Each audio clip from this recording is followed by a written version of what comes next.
हाँ तो चलो आज हम लोग क्या करते हैं जी, यहाँ पर एक बार फिर से कार्बन तथा इसके यौगिक के बारे में हम लोग पढ़ेंगे। और आज का जो लेक्चर होगा वो लास्ट होगा, है ना। ये चैप्टर आज क्या हो जाएगा जी, समाप्त हो जाएगा। ठीक है, तो चलो हम लोग शुरू करते हैं। देखो क्या बोल रहा है कि अल्कोहल, अल्कोहल से अभिक्रिया करवाने पर, है ना, बोल रहा है कि एल्किल हैलाइड का को जलीय सोडियम हाइड्रोक्साइड के साथ गर्म करने पर क्या होता है जी, अल्कोहल प्राप्त होता है। एल्किल हैलाइड मतलब क्या, एल्किल हैलाइड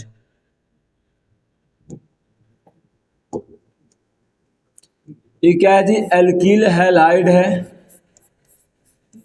ना। एल्किल हैलाइड IUPAC जब नाम हम आप लोग को पढ़ा रहे थे तब हम यहाँ पर बताए थे ये क्या है, एल्किल हैलाइड है, ठीक ना। तो एल्किल हैलाइड पर क्या करते हैं, जलीय सोडियम हाइड्रोक्साइड का से क्या करते हैं हम लोग जी, यहाँ पर रिएक्शन करवाते हैं। जैसे ही रिएक्शन करवाते हैं तो क्या हो जाता है, क्या बनता है, तो यहाँ पर अल्कोहल बनेगा। देखिए क्या कर जाएगा यहाँ पर ना, कि ये जो होगा ये क्लोरीन जो होगा और सोडियम ये क्या कर जाएगा, आपस में रिएक्शन कर लेगा और क्या बन जाएगा जी, यहाँ पर सोडियम क्लोराइड, जिसको हम लोग का क्या कहते हैं, साधारण नमक कहते हैं। और यहाँ पर OH जो होता है यहाँ आके जुड़ जाता है, जिससे हम क्या बोलते हैं, सोची के यहाँ पर अल्कोहल ये बन गया। ठीक है, अल्कोहल यहाँ पर क्या कर गया, बन गया, है ना। तो ऐसे हम लोग क्या करते हैं, अल्कोहल का निर्माण करते हैं। ठीक, फिर उसके बाद जो है एक चीज और यहाँ पर देखिए, यहाँ पर हम लोग क्या करते हैं, CH3 है, ICL है, इसका नाम देखिए, इसका नाम है क्या, एल्कीन, एल्कील बोल सकते हैं, चाहे इसका नाम ऐसे भी लिख सकते हैं, एल्किल हैलाइड यानी एथेन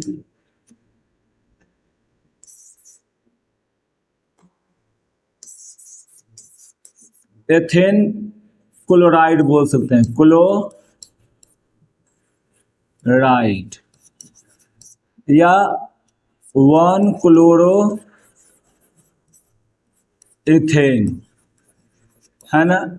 इसका नाम क्या हो जाएगा जी, 1-क्लोरो मीथेन हो जाएगा।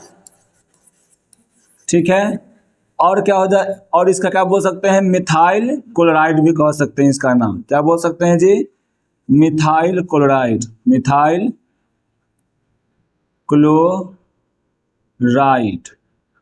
Methyl chloride. ठीक है, अब इसको हम लोग सोडियम हाइड्रोक्साइड से भी क्रिया करवाएंगे, क्या बन जाएगा यहाँ पर, इसका नाम हो जाएगा इथेनॉल। नाम क्या हो जाएगा जी, इथेनॉल, और उसका साधारण नमक नाम है। ये क्या कर जाएगा, यहाँ से देखिए, यहाँ से बन गया यहाँ पर ऐसे, ये चल जाएगा सोडियम क्लोराइड, सोडियम जब करेगा क्लोरीन से क्या बनाएगा, सोडियम क्लोराइड यानी साधारण नमक, और ये क्या कर जाएगा, यहाँ पर आके जुड़ जाएगा, तो क्या बन जाएगा जी, यहाँ पर मिथेनॉल बन जाएगा। ठीक है, क्या बन गया यहाँ पर, मिथेनॉल बन गया। सॉरी, यहाँ पर थोड़ा सा ऐसे होगा नाम इसका, मिथेनॉल, मिथेनॉल, ठीक ना। तो ऐसे हम लोग क्या कर लेते हैं, ऐसे करके हम बना लेते हैं, समझे ना। जब यहाँ पर हम लोग जानते हैं, फिर ऐसे ही करके और आगे भी अगर हम लोग देखें तो अगर हम लोग क्या करेंगे, प्रोपाइल यानी प्रोपाइल क्लोराइड से कर सकते हैं, CH2CH2Cl, या बोल सकते हैं 1-क्लोरो प्रोपेन। जब इससे अभिक्रिया करवाएंगे, NaOH से अभिक्रिया करवाएंगे, तब क्या बन जाएगा जी, प्रोपेनॉल बन जाएगा। क्या बन जाएगा यहाँ पर, प्रोपेनॉल, प्रोपेनॉल। प्लस में क्या बन जाएगा, NaCl क्या बन जाएगा, नमक बन जाएगा। तो ऐसे करके हम लोग क्या कर सकते हैं, यहाँ पर हम अल्कोहल बना सकते हैं। हैलाइड से अल्कोहल हम ऐसे करके बना सकते हैं। अब क्या है, व्यापारिक रूप से, व्यापारिक विधि से एथेनॉल को बनाना है, यानी चीनी को पहले क्या करना है, स्टार्च यानी चीनी या स्टार्च को पहले किण्वन विधि से ग्लूकोज बनाना है। ग्लूकोज से फिर क्या बन जाएगा जी, यहाँ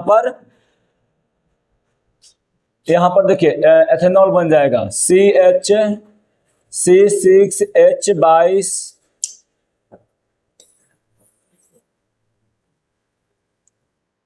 C12H22O11। ठीक है, यहाँ पर हम लोग क्या करेंगे ना, यहाँ पर हम लोग जो है जल के साथ अपघटन करेंगे। ठीक है,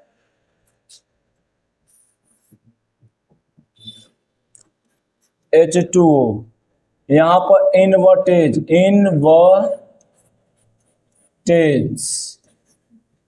ईस्ट रहेगा, ईस्ट किण्वन का प्रक्रिया ईस्ट में ही होता है।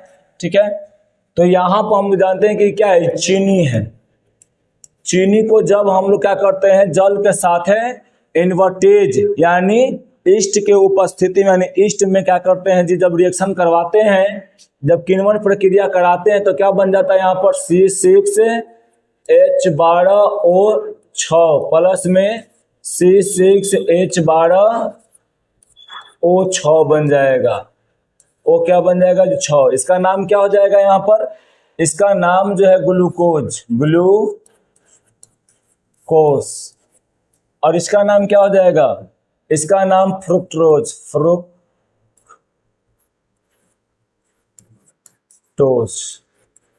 ठीक है, ऐसे करके ही बन जाएगा। अब क्या करेंगे कि इस ग्लूकोज पे फिर से क्या करेंगे, यहाँ पर जी इस ग्लूकोज को हम लोग यहाँ पर फिर से किण्वन की प्रक्रिया कराएंगे जाइमेज की उपस्थिति में। जाइमेज की उपस्थिति में क्या कराएंगे, यहाँ पर जाइमेज की उपस्थिति में हम लोग ईस्ट की उपस्थिति में ईस्ट में क्या कराएंगे, अभिक्रिया कराएंगे। तो यहाँ पर क्या बन जाएगा, यहाँ पे बन जाएगा अल्कोहल का निर्माण हो जाएगा। अल्कोहल यहाँ पे बन जाएगा और प्लस में क्या बन जाएगा जी, कार्बन डाइऑक्साइड। तो याद रखना है, व्यापारिक रूप से अगर हम लोग बनाते हैं तो अल्कोहल बनाने के लिए चीनी यानी कोई भी स्टार्च है, तो किण्वन प्रक्रिया करेंगे तो क्या बन जाएगा जी, अल्कोहल का निर्माण हो जाएगा। अल्कोहल का यहाँ पर निर्माण हो जाएगा और अल्कोहल और प्लस में क्या बन जाएगा, कार्बन डाइऑक्साइड बन जाएगा। कार्बन डाइऑक्साइड यहाँ पर निकल जाएगा, बाहर निकल जाएगा और ये अल्कोहल हम लोगों को प्राप्त होगा। ठीक है, अब यहाँ पर देखिए कार्बन मोनोऑक्साइड से, जब कार्बन मोनोऑक्साइड को हम क्या करेंगे, अवकरण करवाएंगे इसको जी। वाह विपिन, वाह थैंक यू, ये पहला सैलरी तो है। इधर आओ विपिन, और इधर आओ ना, इधर आओ पहले तो, अरे आओ नहीं था तो पहले, ए लड़का इधर आओ, इधर इधर इधर इधर, ये हमारा स्टूडेंट है। अरे ए लड़का, अरे सुनो ना, अरे सुनो पहले इधर, ये हमारा स्टूडेंट है ना। ये पहला अपन वेतन से बेचारा ट्यूशन पढ़ाता है, पहला वेतन से को लाया है जी, न है को जी, चाट है, विनोद जी के चाट है ना। वाह, ऐसे तू कमाइत रहो, सिखियाइत रहो। हम पूरा भात खा गए हैं ना, पूरा चावल खा लिए हैं। भात खाया है, चावल नहीं खाया है। जो खाया है दाल चावल सब्जी, अचार भी है, अचार भी है, अच्छा लगता है क्या हमको भी। तब चोट्टा के कहा कि सर जी पार्टी है, अब वीडियो में क्या एक कवर की तरह खा ले जाओ तो। हाँ, अब यहाँ में देखो H2 है ना। H2 से क्या करते हैं यहाँ पर जी, अवकरण विधि करवाते हैं। जब यहाँ पे अवकरण करवाएंगे तो क्या क्या यहाँ पर रहेगा जी, जिंक ऑक्साइड रहेगा और क्या क्या रहेगा, क्रोमियम ऑक्साइड रहेगा। ठीक है, जब इसको कराते हैं तो क्या बन जाता है, मेथेनॉल का निर्माण होता है, मेथेनॉल का निर्माण हो जाता है।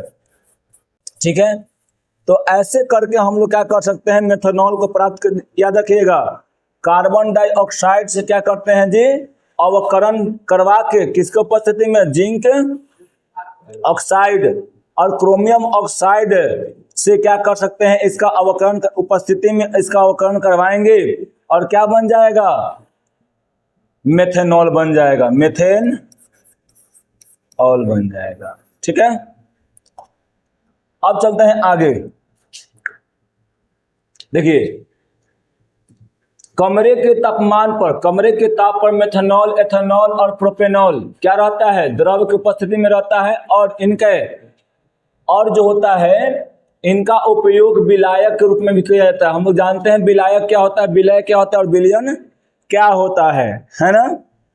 तो देखिए, यहाँ पर अगर मान लीजिए एकरा में क्या है जी, एकरा में अगर पानी है, मान लेते हैं, क्या मान लेते हैं, एकरा में पानी है भरा हुआ। तो ये पानी में अगर कोई जाके घुलता है, ठीक है, यहाँ पर मान लो चीनी डालते हैं, चीनी।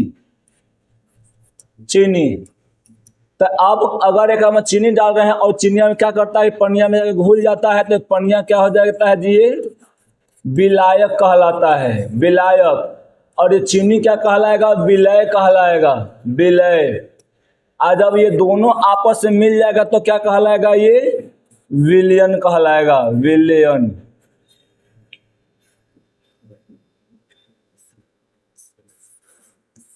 विलयन।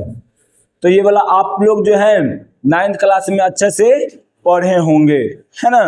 तो यहाँ पर हम लोग क्या देखते हैं कि मेथनॉल, एथेनॉल, प्रोपेनॉल, ये सब जो है ना किस में रहता है, ये सब विलायक के रूप में रहता है।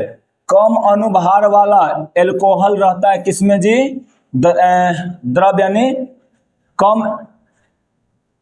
कम अनुभार वाला अल्कोहल जो होता है ना, मेथेनॉल बोलो, इथेनॉल बोलो, प्रोपेनॉल, जल में क्या रहता है, सब विलय रहता है, जल में घुल जाता है। लेकिन वहीं पे अगर ब्यूटेनॉल बोलो तो ब्यूटेनॉल का सूत्र क्या हो जाएगा, C4 4 दूना 8 1 9 OH, है ना, ये ब्यूटेनॉल हो जाएगा। अब ब्यूटेनॉल में क्या हो जाएगा जी, यह जो रहेगा ना, जल में अल्प विलय रहेगा, क्या रहेगा, अल्प विलय रहता है। और इसके बाद वाला जो रहेगा ना छोटो, ये जिसको इसके बाद वाला जो है वो क्या रहेगा, इसके बाद वाला अविलय रहता है। जैसे में C5, यहाँ पे पेंटेनॉल, हेक्सेनॉल, हेप्टेनॉल, ये सब क्या रहेगा, जल में अविलय रहता है। अब उसके बाद देखिए यहाँ पर क्या होता है आगे, एथेनॉल को अल्कोहल के नाम से भी जाना जाता है, जिसका उपयोग हम लोग क्या करते हैं, पीने में करते हैं, ठीक ना। इसके अलावा जो होता है अल्कोहल का उपयोग जो होता है टिंचर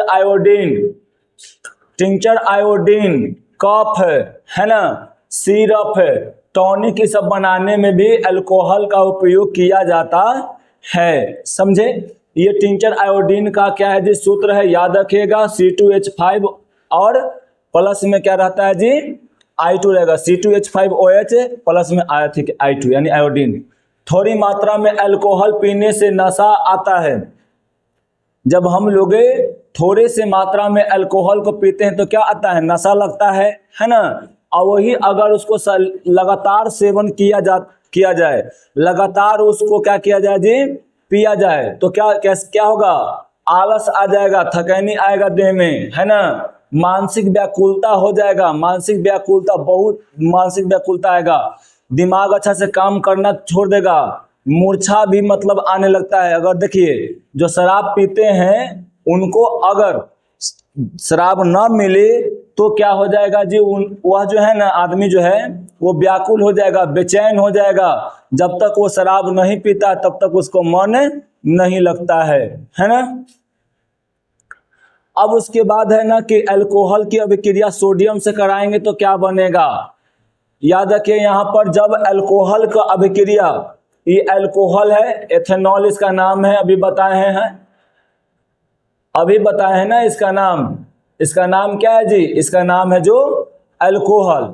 जब इसको सोडियम से अभिक्रिया करवाते हैं तब क्या बन जाता है, ये सोडियम एथोक्साइड बन जाता है। सोडियम एथोक्साइड बनेगा और हाइड्रोजन गैस क्या कर जाएगा, बाहर निकल जाता है। ठीक, अब उसके बाद यहां पर देखिए निकले हुए हाइड्रोजन गैस का परीक्षण कैसे कर सकते हैं जी। देखियो ऐसा ही रहेगा, यहां से लगा हुआ रहेगा पाइप। ठीक है, यहाँ पे क्या होगा ना कि जैसे ही हाइड्रोजन गैस निकलेगा तो ऐसे निकलेगा हाइड्रोजन गैस एकरा में से। जब एकरा में हम लोग डालने रहेंगे क्या, C2H5OH अल्कोहल, और क्या डाल देंगे, सोडियम डाल देंगे, है ना। क्या डाल देंगे जी, सोडियम डालेंगे, बन जाएगा क्या, सोडियम एथोक्साइड बनेगा। सोडियम क्या बन जाएगा जी, एथोक्साइड, समझे ना। और क्या बनेगा, यहाँ पे हाइड्रोजन गैस बनेगा। तो जब ये दोनों बनता है तो हाइड्रोजन क्या है, गैस है, तो गैस क्या करता है, यहाँ पर गैस इसमें रहेगा जी, गैस नहीं ना रहेगा। गैसवा क्या कर जाएगा, ये बाहर निकलना चाहेगा। जैसे ही ये बाहर निकलेगा ये क्या कर जाएगा, और इसको चेक करने के लिए कि सही में हाइड्रोजन गैस बाहर निकल रहा है कि नहीं निकल रहा है, इसको हल्का जलाएंगे क्या कर जाएगा, जलना शुरू कर देगा। क्यों, क्योंकि हाइड्रोजन जो होता है वो दहनशील पदार्थ है। हाइड्रोजन कैसा पदार्थ है जी, दहनशील पदार्थ है। अब उसके बाद देखते हैं यहां पर क्या है कि HBr, क्या है इसका नाम, HBr से अभिक्रिया यानी हाइड्रोजन ब्रोमाइड से अभिक्रिया करवाते हैं तो क्या होता है, अल्कोहल हैलोजन अम्ल से अभिक्रिया कर क्या बनाता है जी, मतलब अल्किल हैलाइड यानी अल्कोहल। यहां पर देखिए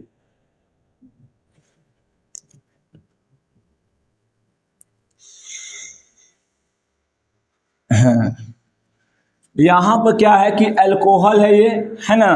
तो ये अल्कोहल कैसा है, देखिए यहाँ पर ये ऐसे है C2H5OH। जब इसको हम लोग क्या करते हैं, HBr से अभिक्रिया करवा रहे हैं तो यहाँ पर जो है ना, यहाँ पर ये OH और H क्या कर जाएगा, ये साथे करके ये क्या कर जाएगा, ये जो है ये H2O यानी जल के रूप में बाहर निकल आता है, और ये Br जो होता है यहाँ पर जाके ये जुड़ जाता है। तो क्या बन जाता है, C2H5Br है ना, Br। ठीक है, इसका नाम जो है क्या हो जाएगा, इसका नाम जी, इसका नाम जो है ना, इसका नाम बोलेंगे हम लोग क्या, आराम से इसका नाम बोलेंगे 1 ब्रोमो इथेन। क्या नाम इसका बोलेंगे जी, 1 ब्रोमो इथेन। और क्या बन गया, ये निकल गया इसका एक और नाम, इसको एथिल यानी इसको बोल सकते हैं इथेन ब्रोमीन, एथीन ब्रोमीन भी इसको बोल सकते हैं। ठीक है, तो ये यहाँ पर बन गया। अब उसके बाद देखिए जब एथेनॉल से क्या करते हैं हम लोग, PCl5 का क्या करते हैं जी, अभिक्रिया करवाते हैं। तो जब PCl5 को अभिक्रिया करवाइएगा तो क्या बन जाएगा, एथिल क्लोराइड या 1 क्लोरो अभिक्रिया जो होगा वो बहु ऐसे ही होगा, 1 क्लोरो इथेन बन जाएगा, 1 क्लोरो इथेन बन जाएगा। ठीक ना, अब बाकी बाई प्रोडक्ट के रूप में सब निकल जाएगा। अब उसके बाद क्या, सांद्र सल्फ्यूरिक अम्ल से अभिक्रिया कराने पर क्या होगा, यहाँ पर देखिए जब हम लोग अल्कोहल की अभिक्रिया सांद्र सल्फ्यूरिक अम्ल के साथ है कराते हैं कितने डिग्री सेल्सियस पे, तो 140 डिग्री सेल्सियस पे जब हम इसका अभिक्रिया करवाते हैं तो क्या बनता है जी, डाई इथाइल ईथर बनता है।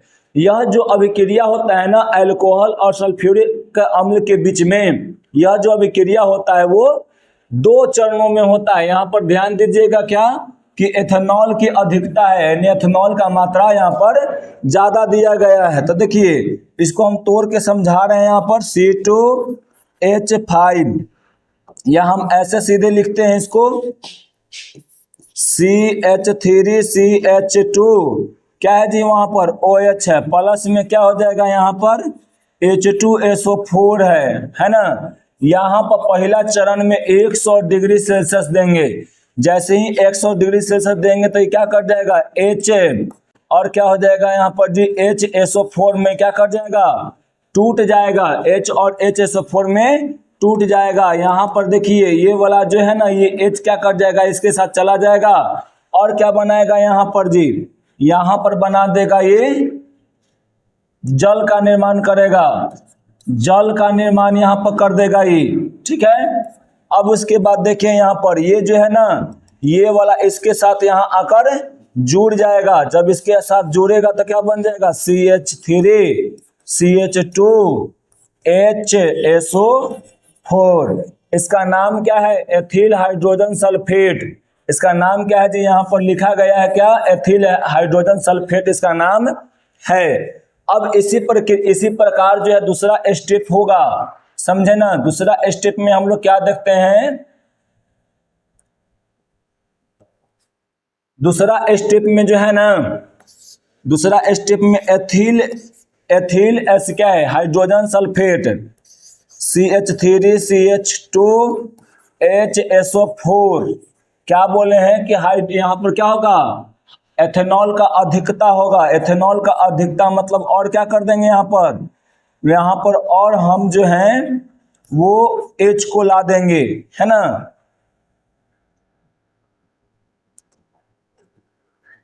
यानी यहाँ पे हम लोग क्या ला देंगे और जी, अल्कोहल को और लाएंगे तो CH2 CH3 हो जाएगा यहाँ पर, ठीक है।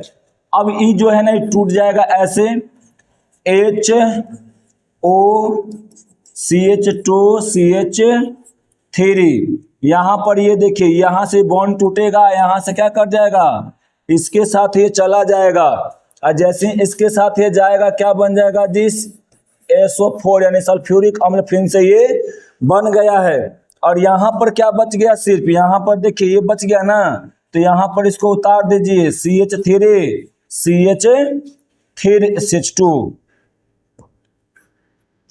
CH2 है ना। और क्या बचा हुआ है O, यहाँ पर उसको थोड़ा सा हटाना पड़ेगा उधर।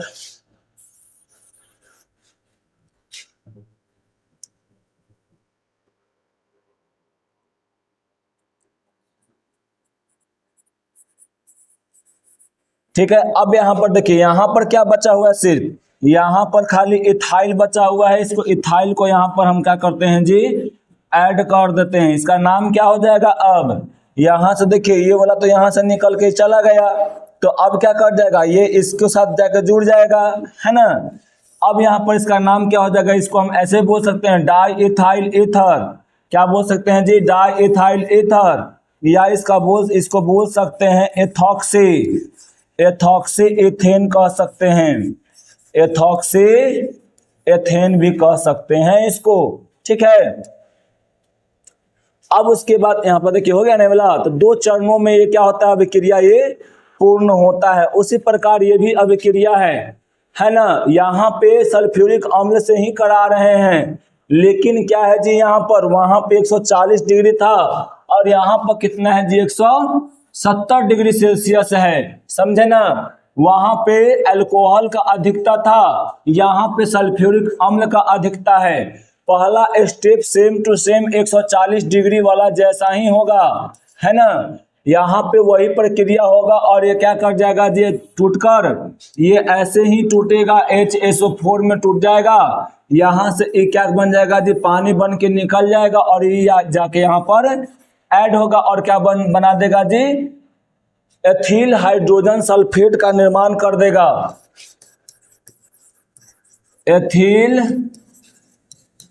Hydrogen sulphate, ethyl hydrogen sulphate का निर्माण कर देगा और फिर से एथिल हाइड्रोजन सल्फेट को 170 डिग्री सेल्सियस पे गर्म करते हैं, तब क्या बन जाता है ना। यहाँ पर देखिए CH3 CH2, यहाँ पर इसका स्ट्रक्चर पहले बना लेते हैं, CHHCH,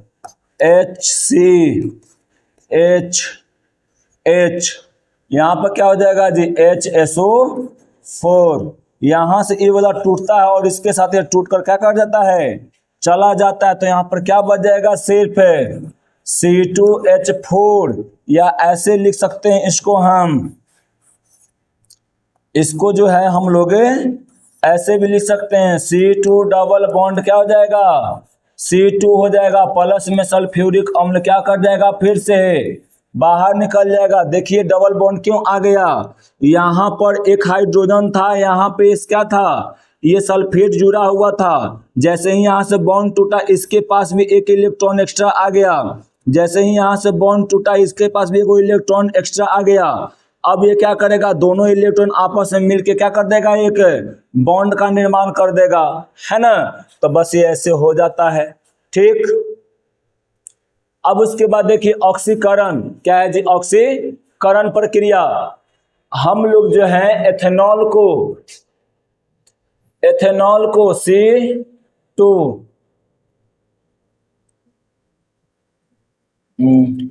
C3OH पे क्या करते हैं हम लोग जी, KMNO4, ठीक है, डालते हैं, तब क्या बन जाता है जी, एल्डेहाइड बन जाता है। क्या बनता है यहां पर, एल्डेहाइड बन जाएगा।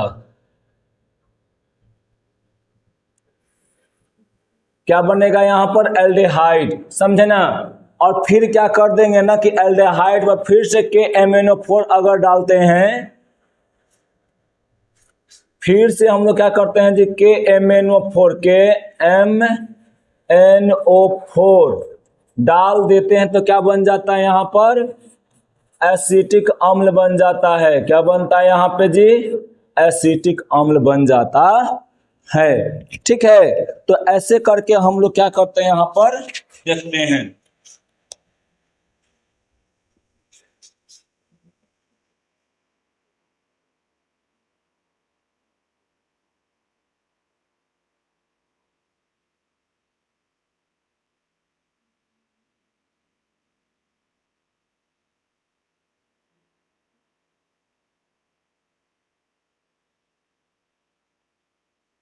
समझे ना, क्या बन जाता है यहाँ पर, एसिटिक अम्ल का निर्माण हो जाता है, ठीक है।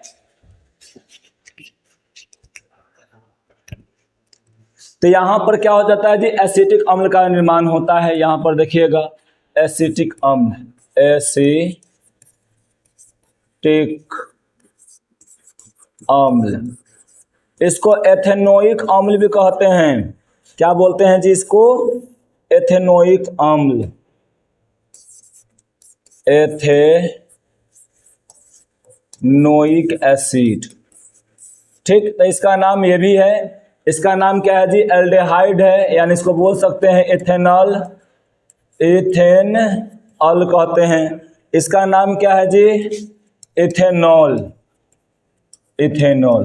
तो इथेनॉल से क्या बन रहा है यहाँ पर आकर, इथेनोइक अम्ल यानी एसिटिक अम्ल बन रहा है। कैसे होके, ऑक्सीकृत होके, यानी एल्डेहाइड का ऑक्सीकरण यहाँ पर होता है, ऑक्सीकरण होकर ये बन जाता है। यहाँ पर देखिए आइसोप्रोपाइल, जब आइसोप्रोपाइल को क्या करते हैं हम लोग ना, CH3OH, जब यहाँ पर हम लोग क्या करते हैं कि जब इसको करते हैं तब यहाँ पर क्या डालते हैं, KMNO4। KMNO4 का नाम क्या है जी, पोटेशियम परमैंगनेट, पोटेशियम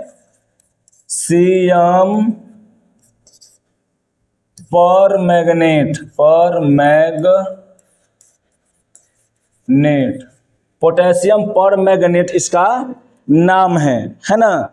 तो यहाँ पर हम लोग क्या करते हैं कि जब इसको हम ऐसे कराते हैं, किससे कहते हैं जी, आइसोप्रोपाइल को हम लोग जो है ना KMNO4 यानी पोटेशियम परमैंगनेट से करवाते हैं, तब क्या होता है जी, यहाँ से ये निकल जाता है और क्या कर जाता है यहाँ पर जी, OH यहाँ पर, यहाँ पे हाइड्रोजन निकल जाएगा और क्या बन जाएगा, CH3, CH में जो होता है CH, यहाँ पर C डबल बॉन्ड O, यहाँ पर क्या बन जाएगा, कीटोन बन जाएगा। यानी कह सकते हैं कि क्या बन गया जी, प्रोपेन ऑन बन जाएगा, प्रोपेन ऑन। यानी ये क्या बना, कीटोन का निर्माण, कीटोन ऐसे कीटोन होगा।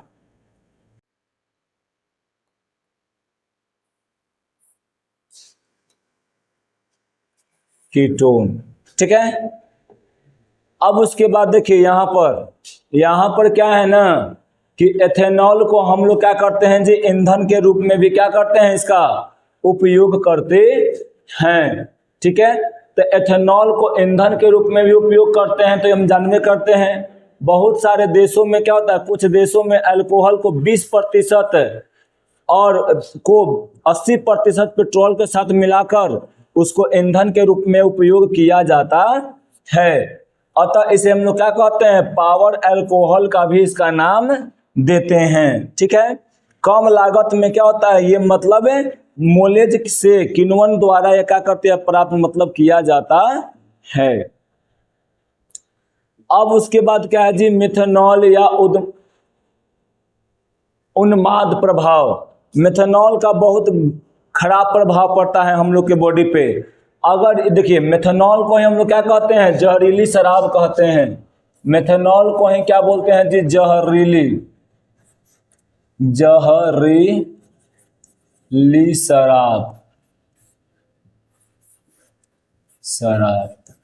मिथेनॉल को क्या बोलते हैं, जहरीली शराब कहते हैं। मिथेनॉल का मानव शरीर पर उन्माद प्रभाव पड़ता है। यह क्या होता है जी, मिथेनॉल बहुत ज्यादा विषैला होता है।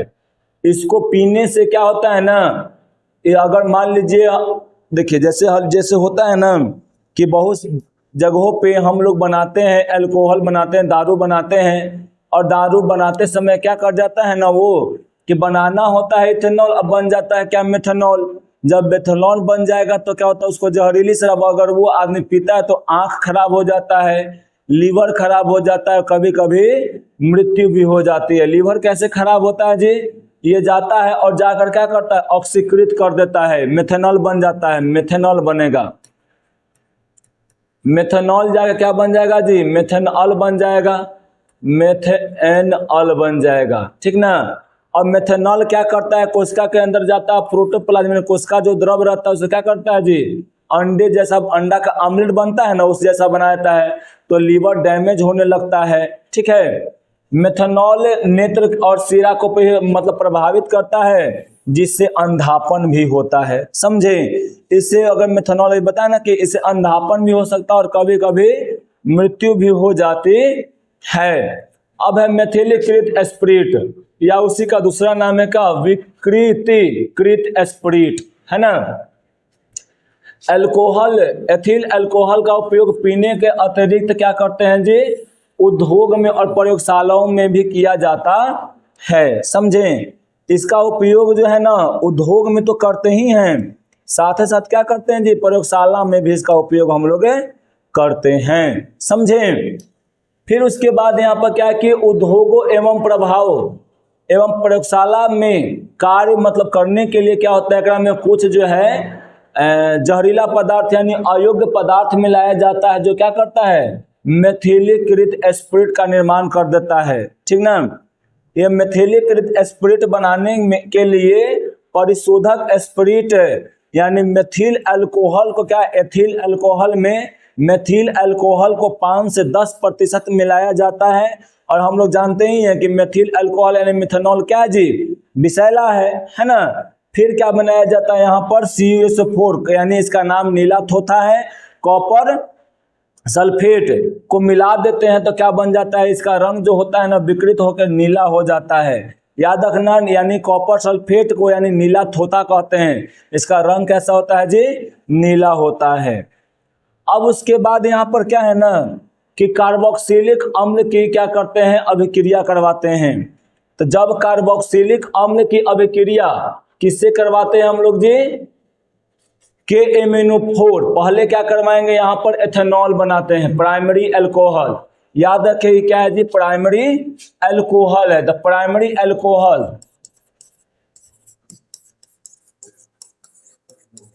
प्राइमरी अल्कोहल है ये। प्राइमरी अल्कोहल को हम लोग क्या करते हैं, KMnO4 यानी पोटेशियम परमैंगनेट से क्या करवाते हैं, अभिक्रिया करवाते हैं। तब क्या बन जाता है यहाँ पर, क्या बन जाता है यहाँ पर, तब यहाँ पर बन जाएगा मेथेनॉल। क्या बनेगा जी, मेथेनॉल। अब फिर यहाँ पे ये मेथेनॉल क्या होगा, ऑक्सीकृत होगा। क्या होगा जी, ऑक्सीकृत होगा। और ऑक्सीकृत होकर क्या कर जाएगा, KMnO4 की उपस्थिति में एथेनोइक अम्ल या एसिटिक अम्ल, इसी का नाम है क्या, एसिटिक अम्ल का निर्माण करता है।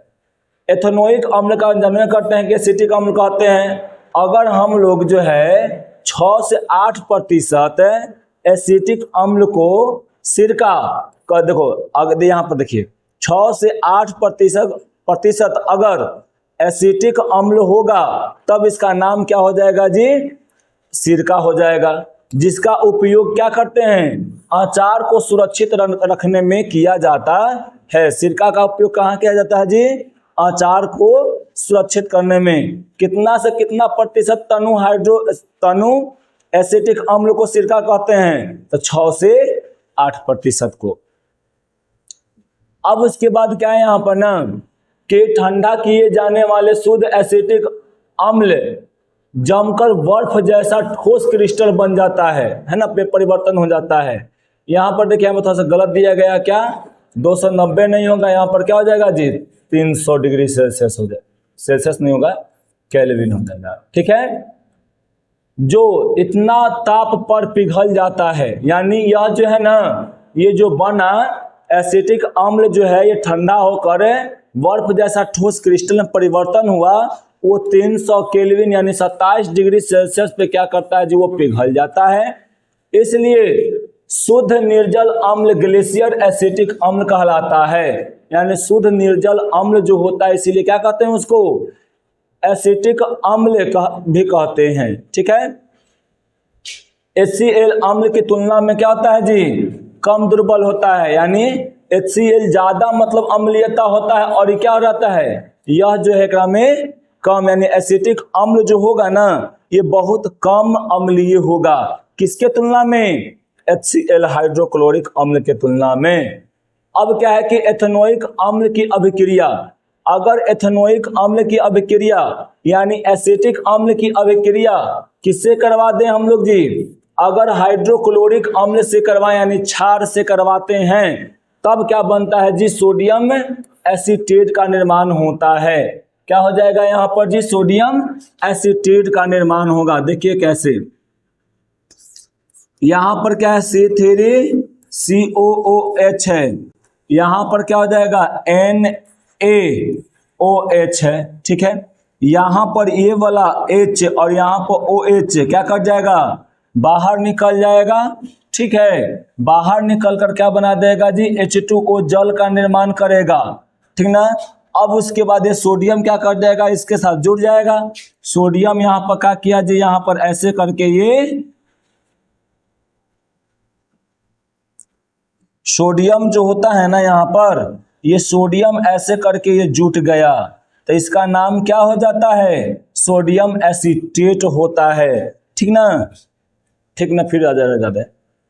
अब क्या है छोटू, यहाँ पर देखेंगे हम लोग क्या, कि सोडियम बाइकार्बोनेट या सोडियम कार्बोनेट, पहले याद रखिएगा, सोडियम बाइकार्बोनेट का सूत्र होता है क्या, NaHCO3, और सोडियम कार्बोनेट का क्या होता है सूत्र जी, Na2CO3। समझे।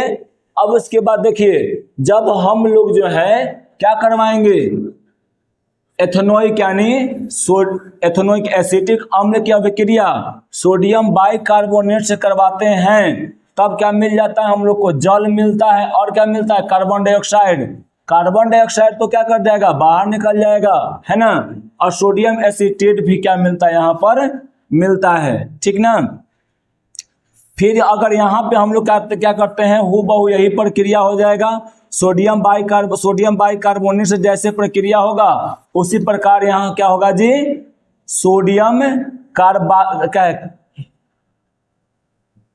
है ना,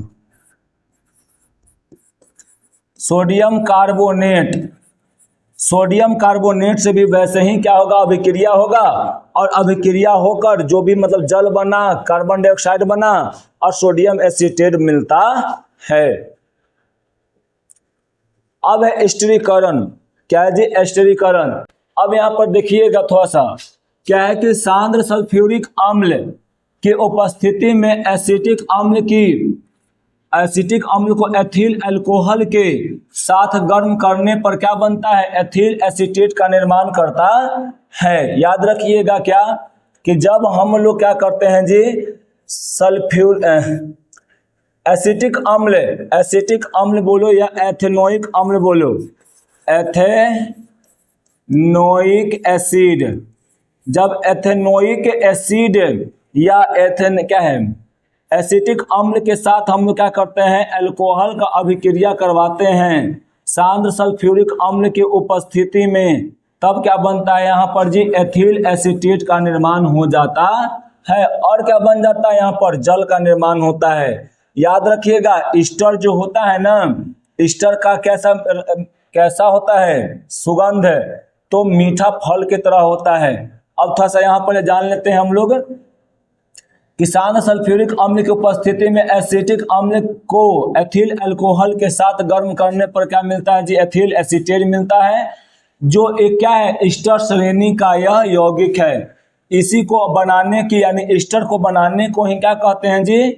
स्टीरीकरण कहते हैं। अब उसके बाद यहाँ पर देखिए इसका स्वाद कैसा, देखिए यहाँ पर बताएं हम कैसे बनता है ये। अब इसका स्वाद कैसा होता है? तो मीठी फल की तरह होता है। इसका उपयोग जो होता है इत्र यानी सेंट यानी और स्वाद उत्पन्न करने के रूप में होता है। अब यहाँ पर हम क्या देखते हैं कि ईस्टर का जल अपघटन खनिज अम्ल या क्षार द्वारा करने पर क्या बनता है? कार्बोक्सिलिक अम्ल का निर्माण होता है।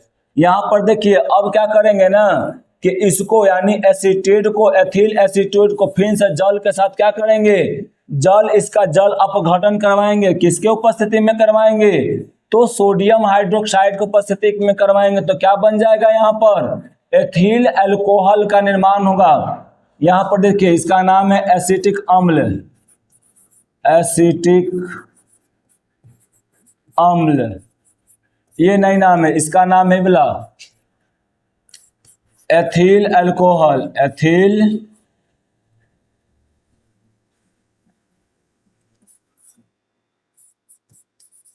एथिल अल्कोहल बोलो या इथेनॉल बोलो, एथिल अल्कोहल। ठीक है, तो ये आप लोग क्या करिएगा, ये याद रखिएगा कि जब एथिल एसीटेट, पहला क्या है जी यहाँ पर कि जब हम लोग क्या करते हैं कि एथेनोइक अम्ल को एथेनॉल से क्या हम लोग करते हैं, विक्रिया करवाते हैं सांद्र सल्फ्यूरिक अम्ल के साथ, तो क्या बनता है जी? एथिल एसीटेट बनता है। अब इसको जल के साथ क्या करते हैं हम लोग? जल अपघटन करवाते हैं सोडियम हाइड्रोक्साइड की उपस्थिति में, तो क्या बनता है जी? एसिटिक अम्ल और एथिल अल्कोहल का निर्माण होता है। ठीक, अब हम लोग क्या देखते हैं जी? साबुन और अपमार्जक। साबुन अपमार्जक कैसे यहाँ पर बनता है, कैसे क्या होता है, उसके बारे में हम लोग अभी यहाँ पे जानेंगे।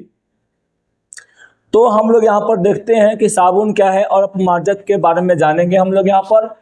तो देखिए यहाँ पे उच्च सीधी श्रृंखला वाले कार्बोक्सिलिक अम्ल यानी कार्बन नंबर 12 से कार्बन नंबर 20 को वसीय अम्ल कहा जाता है। याद रखिएगा, वसीय अम्ल जो होता है कार्बन नंबर 12 से कार्बन नंबर 20 तक के हम लोग कहते हैं। इन वसीय अम्लों को क्या, अम्लों में पामीटिक अम्ल यहाँ पर देखिए, यहाँ पर एक गलत लिखाया हुआ है, क्या होगा यहाँ पर जी? C15H31COOH हो जाएगा इसका, पामीटिक अम्ल ये है। ठीक है, ये क्या है? सीटेरिक अम्ल है। इसका सूत्र याद रखिएगा, C17H35COH होता है। फिर उसके बाद क्या है जी? ओएलिक अम्ल C17H33 क्या है यहाँ पर जी? COH का उल्लेखनीय यहाँ पर है। यहाँ पर देखिए, यहाँ पर सीटेरिक अम्ल, यही जो होता है ना, यही साबुन कहलाता है, यही साबुन का सूत्र है, और दूसरा इसका नाम भी हम लोग कह सकते हैं। तो इसको आप याद रखिएगा। और हाँ, यहाँ याद रखिएगा ना कि यह जो होता है यहाँ इतना दूर जो है ना, C double bond O C N A, ये क्या है जिसको शीर्ष कहते हैं। अब बाकी कितना 1 2 3 4 5 6 7 8 9 10 11 12 13 14 15 16 17 कार्बन वाला जो रहता है वो क्या रहता है जी, ये सब के सब क्या रहता है, पुछल्ला यानी पूंछ रहता है।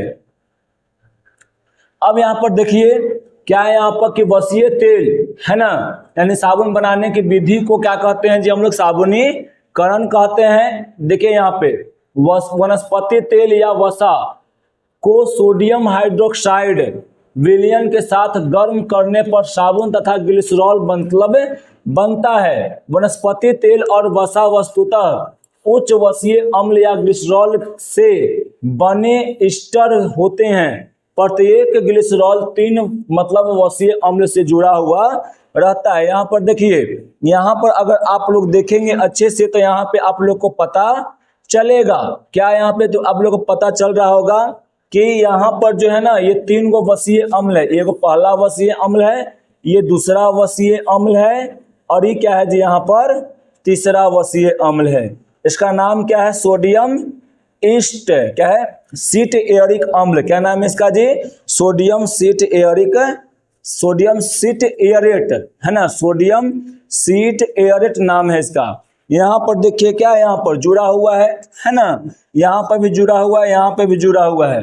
तो ये जो होता है ना, क्या उसका नाम है, ग्लिसरॉल जो होता है, ये 3 गो वसीय अम्लों से क्या रहता है जी, जुड़ा हुआ रहता है। और जैसे ही इसको हम लोग सोडियम हाइड्रोक्साइड की उपस्थिति में जल अपघटन करवाते हैं तब क्या होता है, ये बॉन्ड क्या कर जाता है ना जी, कि बॉन्डवा टूट जाता है। और बॉन्डवा टूट कर क्या होता है, ग्लिसरॉल जो होता है ना, ग्लिसरॉल ये अलग हो जाएगा। सोडियम क्या है यहाँ पर, सोडियम सीटेरेट जो होगा ये क्या हो जाएगा, ये अलग हो जाएगा और यही क्या करता है, साबुन का निर्माण कर देता है। तो देखिए क्या यहाँ पर लिखा हुआ है कि वनस्पति तेल एवं वसा क्षार द्वारा जल अपघटन की क्रिया के फलस्वरूप किसका निर्माण होता है, साबुन और ग्लिसरॉल का निर्माण होता है।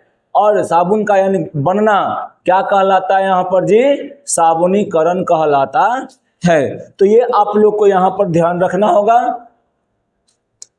अब उसके बाद है कठोर जल। तो याद रखिए कठोर जल के साथ साबुन का आचरण कैसा होता है, कैसा बिहेवियर होता है, behaviour of shop toward the hard water. कठोर जल में कैल्शियम और मैग्नीशियम के विलयन सल्फेट क्लोराइड बाइकार्बोनेट लवण उपस्थित रहते हैं। कठोर जल में क्या क्या रहता है जी, कैल्शियम और मैग्नीशियम का क्या रहता है, सल्फेट क्लोराइड ये सब और बाइकार्बोनेट का लवण क्या रहता है जी, यहाँ पर उपस्थित ओकरा में रहता है। किसमें रहता है, कठोर जल में रहता है।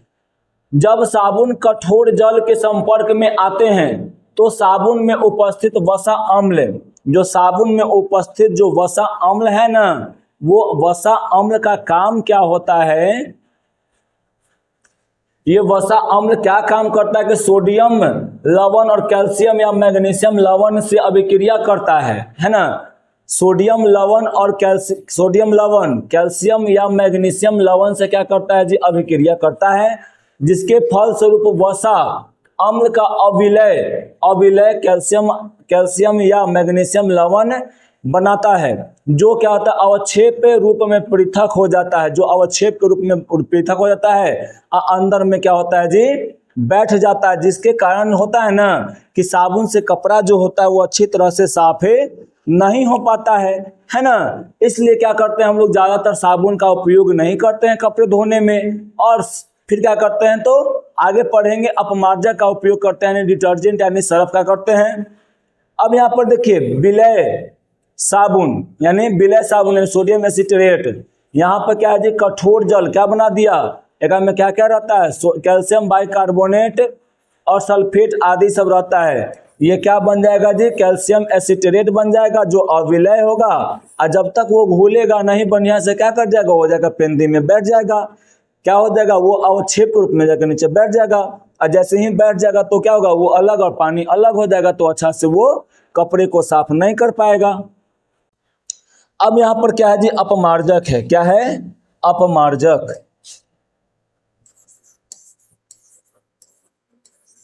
अपमार्जक देखिए, अपमार्जक एक सफाई एजेंट है, यानी अपमार्जक बोले तो सरफ, डिटर्जेंट बोल सकते हैं, है ना। अपमार्जक एक क्या है जी, एक सफाई एजेंट है, सफाई के रूप में काम करता है, जो पानी में घुलकर घुलनशील होता है और कपड़ों या अन्य वस्तुओं से गंदगी के लिए मतलब हटाने के लिए इसका उपयोग किया जाता है। तो इसका भी ये भी डिफिनेशन दे सकते हैं कि अपमार्जक क्या है, या अपमार्जक से आप क्या समझते हैं। तो ये आप लिख सकते हैं कि अपमार्जक एक सफाई एजेंट है जो क्या करता है जी, पानी में घुलकर कपड़ों से जो गंदगी उनकी रहता है उसको हटाने का काम करता है। ठीक है। अविलय साबुन कपड़े के छिद्रों में क्या करता है, बैठ जाता है, लेकिन क्या करता है ना कि जो अपमार्जक होता है वो जाता है और बढ़िया से उसको घुल जाता है, और घुल कर क्या करता है ना कि जितना भी जो भी रहता है गंदगी उसको निकालने का काम करता है, और जो धुलाई में के सामग्री में प्रस्तुत किया जाता है वही क्या कहलाता है जी, अपमार्जक कहलाता है। या आप ये लिख सकते हैं उसके डिफिनेशन में कि अपमार्जक उच्च अल्कोहल के हाइड्रोजन सल्फेट व्युत्पन्न से सोडियम लवण होते हैं, है ना। अपमार्जक में क्या होता है, उच्च अल्कोहल के हाइड्रोजन सल्फेट व्युत्पन्न के सोडियम लवण होते हैं। जैसे में इसका नाम क्या है जी, सोडियम लॉरिल सल्फेट होता है।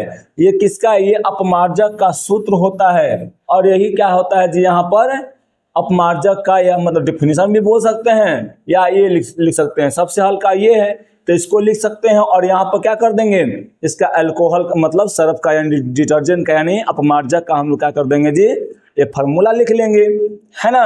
तो यहाँ पर इसका नाम क्या होता है, सोडियम लॉरिल सल्फेट।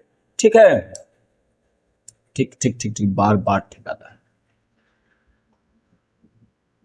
अब आगे देखते हैं हम।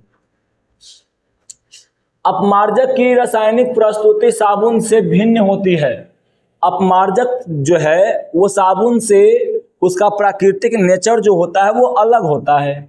यह सफाई के लिए साबुन से अच्छा पदार्थ है।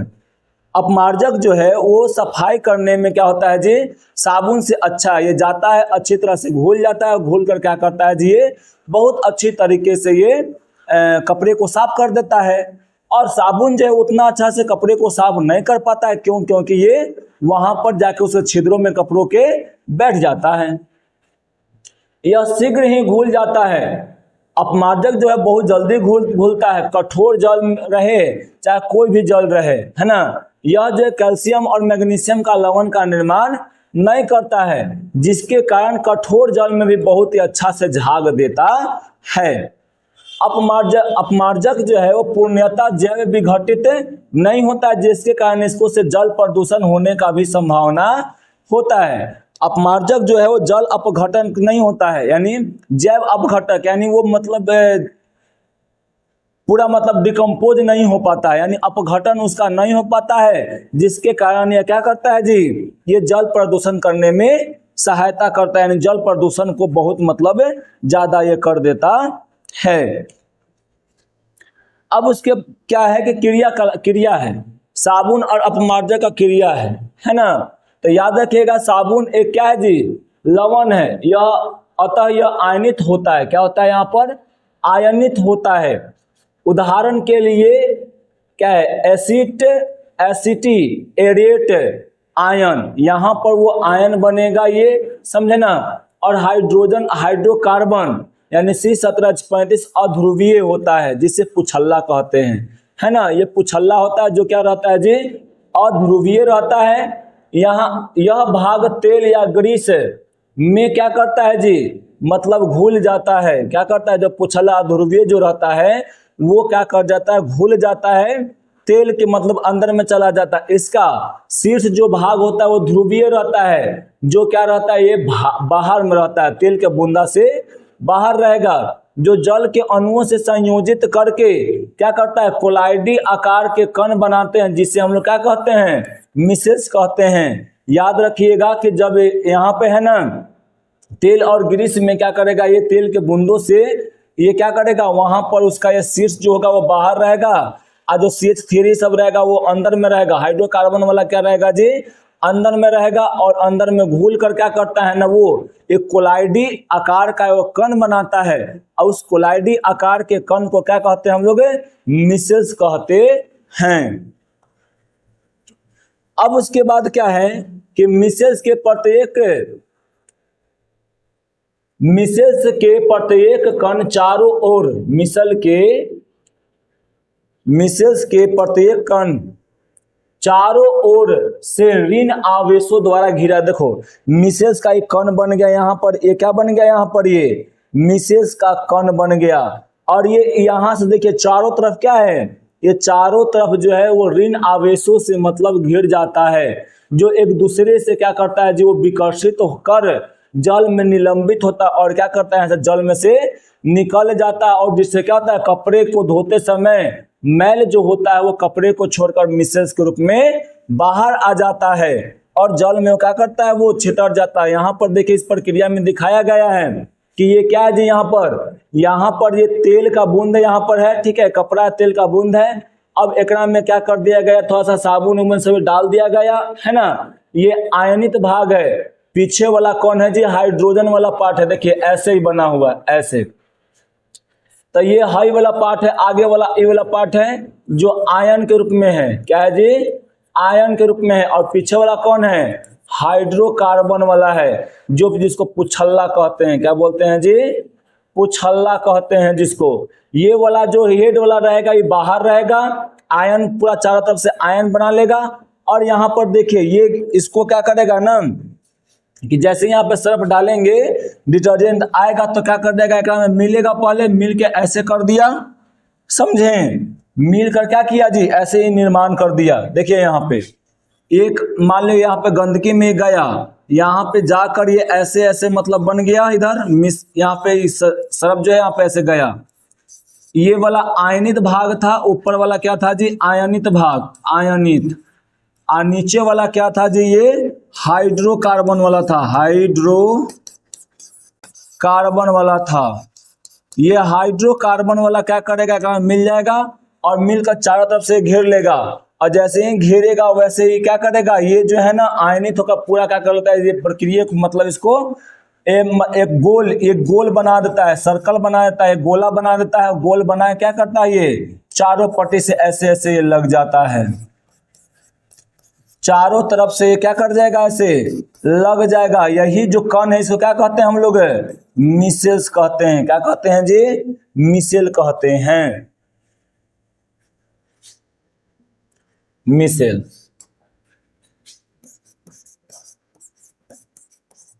इसको हम लोग क्या कहते हैं, मिसेल्स कहते हैं। और फिर ये मिसेल्स के क्या होता है, यहाँ पर आयनित हो जाता है, जिसके कारण फिर क्या होगा जी, ये मिसेल्स के रूप में निकल जाएगा, जिसके कारण ये फिर से कपड़े में जल में घुला रहेगा, फिर भी उसके बाद भी ये नहीं एक से मतलब लग पाएगा और कपड़ा क्या हो जाएगा, पूरी तरह धब्बा से निकल जाएगा, पूरी तरह से धब्बा से ये अलग हो जाएगा।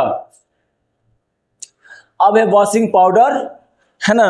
अब देखिए सर्फ, मैजिक, लक्स इत्यादि वॉशिंग पाउडर में लगभग क्या होता है ना, सब में जितना भी रहता है सब में अपमार्जक एकरा में रहता है, कितना 15 से लेके 30% तक रहता है।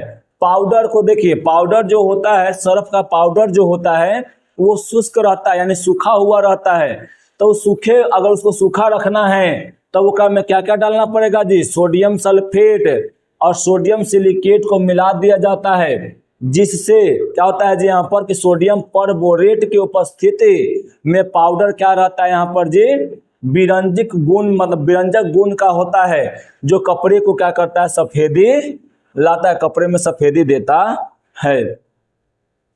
अब यहाँ पर क्या है, साबुन और अपमार्जक में अंतर। तो साबुन और अपमार्जक में अंतर क्या है, तो पहले देखिए ये क्या होता है ना कि साबुन में ये लंबी एगो श्रृंखला वाले वसीय अम्ल है, वसा अम्ल है ना, जो सोडियम का लवण है, और यह जो है ना ये भी सोडियम का ही लवण है, लेकिन ये अल्कोहल और हाइड्रोजन सल्फेट का व्युत्पन्न सोडियम का लवण है। ठीक है, ये लंबा श्रृंखला है, ये हाइड्रोजन सल्फेट का व्युत्पन्न वाला है।